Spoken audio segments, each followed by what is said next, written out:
I've wanted a chance to talk about A Nightmare on Elm Street for ages, so here I am with a brand new video where I am going to give my favourite kill from each Nightmare movie. Now, I am not going to include the remake version, I'm only going to be mentioning all of the original movies that stars Robert Englund. And this has to be one kill per movie. And what I'm going to do is I'm going to be starting from the latest movie and going back and back till we get to the first movie. So starting this list off today with Freddy vs Jason, which is a cheeky little favourite of mine.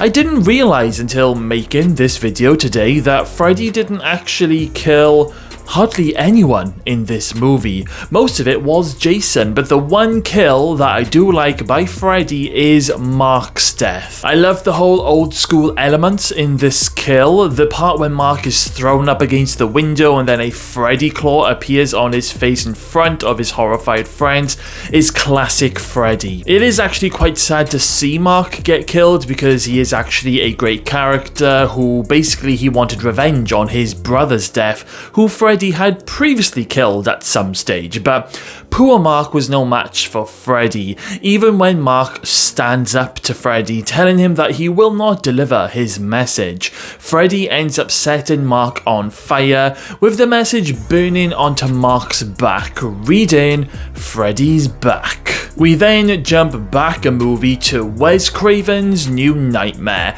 another movie where not a lot of people were killed by Freddy, which is very strange to say because despite the lack of Freddy kills, I absolutely love Wes Craven's New Nightmare. It's literally one of my favourite sequels. Now, my favourite Freddy kill in this movie has to be the babysitter Julie. I know a lot of people compare it to Tina's death in Nightmare 1, but I actually do prefer this version. Controversial territory, I know, but it's just my opinion. Freddy ends up reenacting one of his famous kills where he slices and dices Julie and drags her all around the hospital room, up the wall, onto the ceiling in front of a horrified Dylan. Dylan can see Freddy but nobody else can, and it's a great moment where the nurses manage to get into the room and they see Julie up in the air by some invisible force and she's being thrashed around. It's a great kill scene and Freddy reminds everyone that he still has it. Rewinding back again, this time to Freddy's Dead, the final nightmare, which I am not a huge fan of. Look, I can rewatch all of the Nightmare movies over and over again, but this one just bores the hell out of me. I actually did a review on this movie on the channel and all of the other Nightmare movies, so what I'm going to do is I will leave a playlist link at the end of this video for you to go and watch afterwards, but despite this not being a very good movie, in my own personal opinion, is there actually a kill scene that I can pick? Well, yes, there is. My favourite Freddy kill scene is definitely Carlos, you know, the one with those strange hearing aid things that end up being attached to Carlos's ears, making everything in the world super, super loud. And Freddy, what does he end up doing? He ends up scraping his glove over a blackboard over and over again, to the point where Carlos's head ends up exploding. It's actually a really, really cool kill, but a very, very poor movie. Rolling back now to A Nightmare on Elm Street Part 5, The Dream Child, which is also a little bit of a weak entry into the Nightmare universe, but it is a lot more watchable than Freddy's Dead. Not only that, but this movie definitely has one of the best Freddy kill scenes in the whole of the Nightmare universe, and I am talking about Dan's death scene, where Freddy literally turns into a motorbike that Dan is currently riding, and this Freddy motorbike ends up stabbing and injecting hot fuel and oil all into Dan's body, which ends up burning all of Dan's skin off and pretty much cooking him alive from the inside out, until all that is left is a barbecued skeleton of Dan. It's very creative, very cool, and also brutal enough to have heavy cuts made to this scene due to the brutality of it all. I mean, I have seen the uncut version of this death scene. I believe the original VHS tape that I had was completely uncut, so this is what I knew was just the uncut version. But if you watch the DVDs and the Blu-rays, which I also have, this scene is heavily cut, which is a massive shame. I mean, I don't understand really why. I mean, we're going out and we're buying a horror movie. We know it's going to be gory. Give us the gore. Why cut the scene?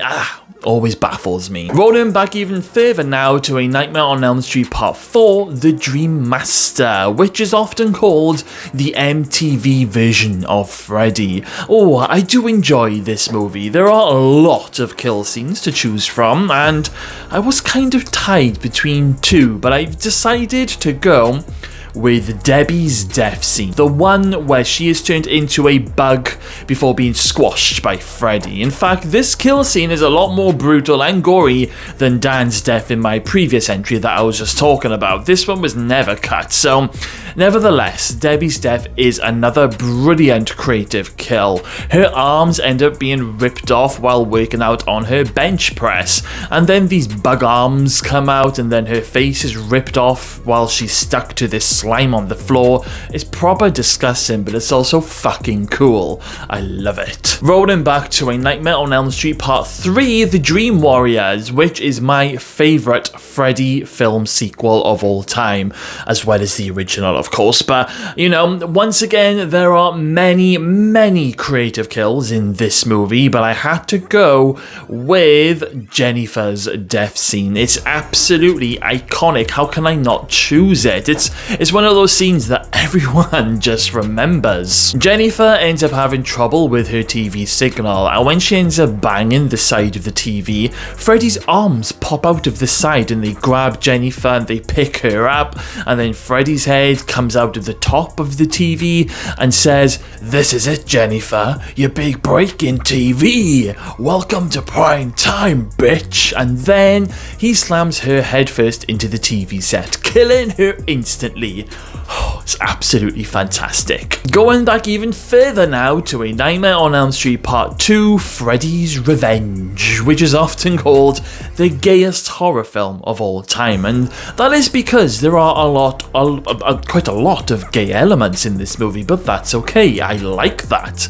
But this is also one of the darkest versions of Freddy, and this movie did actually scare the crap out of me when I was a child, especially that bus scene. Now, apart from the scene where Freddy kills a load of teenagers at that infamous pool party, there aren't many main characters who meet a deadly demise by Freddy, but the one that I'm gonna go with is Grady's death scene. Moments before Grady is killed, we end up watching Freddy coming out of Jesse's body. To see what I did there?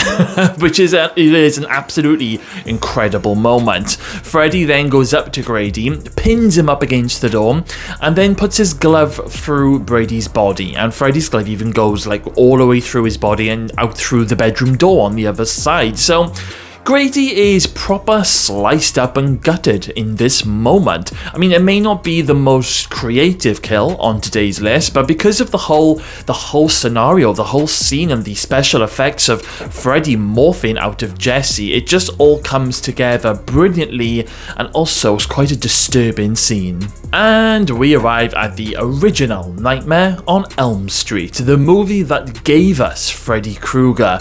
If it wasn't for this movie, then none of the kills that I've already talked about would ever have happened. Now, my favourite Freddy kill scene in this movie is super easy. It is Glenn's death scene and the fountain of blood. It's an absolute classic, and honestly, this scene actually made me scared of beds when I was much younger, when I was a child. I mean, who lets their child watch A Nightmare on Elm Street? I was scared that I was going to get pulled and sucked into the bed by Freddy Krueger, which is what happened to Nancy's boyfriend Glenn, but that is not all. What comes next is a crazy amount of blood that fires out of the bed and up onto the ceiling, and Glenn's mum, she ends up walking in and she starts screaming her head off. It always makes me wonder, what did Freddy do to Glenn inside that bed for all of that blood to come flying out? It's never really revealed, which I think makes it a lot more disturbing because it's left to our own imaginations, and all of these years later I'm still wondering what Freddy did to Glenn. is a fantastic scene. And that is all of my favourite kills from each Nightmare on Elm Street movie. Do you guys agree with my picks today? If not, then let me know which kills that you would pick from each Elm Street movie. I would love to hear all of your input, so get typing, guys. On that note, I'm going to wrap up this video. Thank you all for watching. If you're still here, make sure you smash that subscribe button, stay safe, and I will see you all again very, very soon.